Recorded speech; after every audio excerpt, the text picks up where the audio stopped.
At sinalita ng Panginoon kay Moises na sinasabi, "Iutos mo sa mga anak ni Israel at sabihin mo sa kanila, ang alay sa akin, ang aking pagkain na pinakahandog sa akin na pinaraan sa apoy, na pinakamasarap na amoy sa akin, ay inyong pag-iingatang ihandog sa akin sa ukol na kapanahunan. At iyong sasabihin sa kanila, ito ang handog na pinaraan sa apoy na inyong ihahandog sa Panginoon, mga korderong lalaki ng unang taon na walang kapintasan, 2 araw-araw na pinakapalaging handog na susunugin.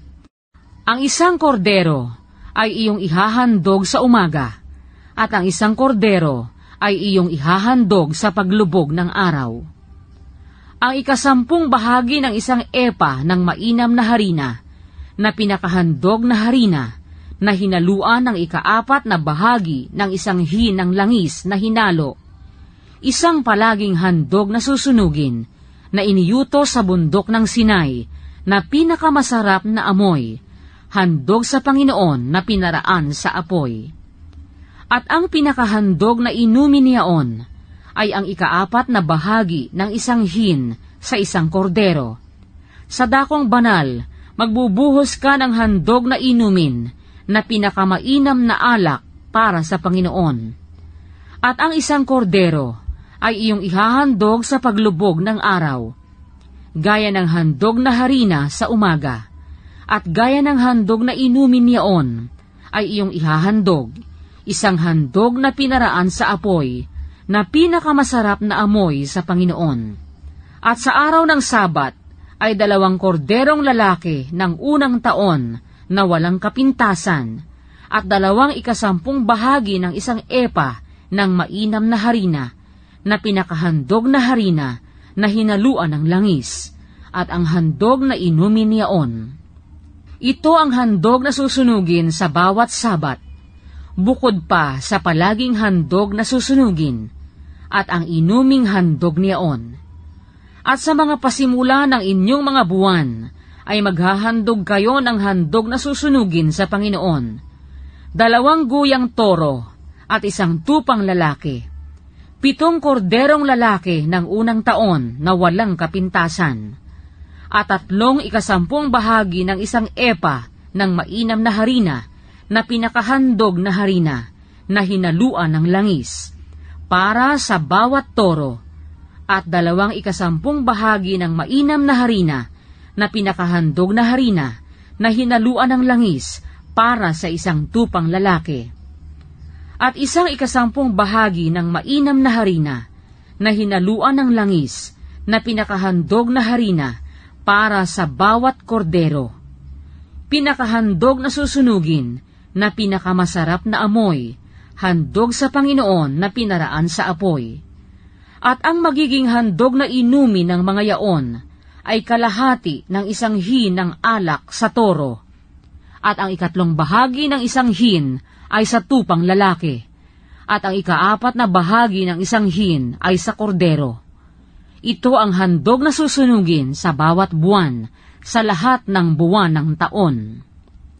At 1 kambing na lalaki, na pinakahandog sa Panginoon dahil sa kasalanan, ihahandog ito, bukod pa sa palaging handog na susunugin, at sa inuming handog niyaon. At sa unang buwan, sa 14 na araw ng buwan, ay Paskwa ng Panginoon. At sa 15 araw ng buwang ito, ay magkakaroon ng isang pista.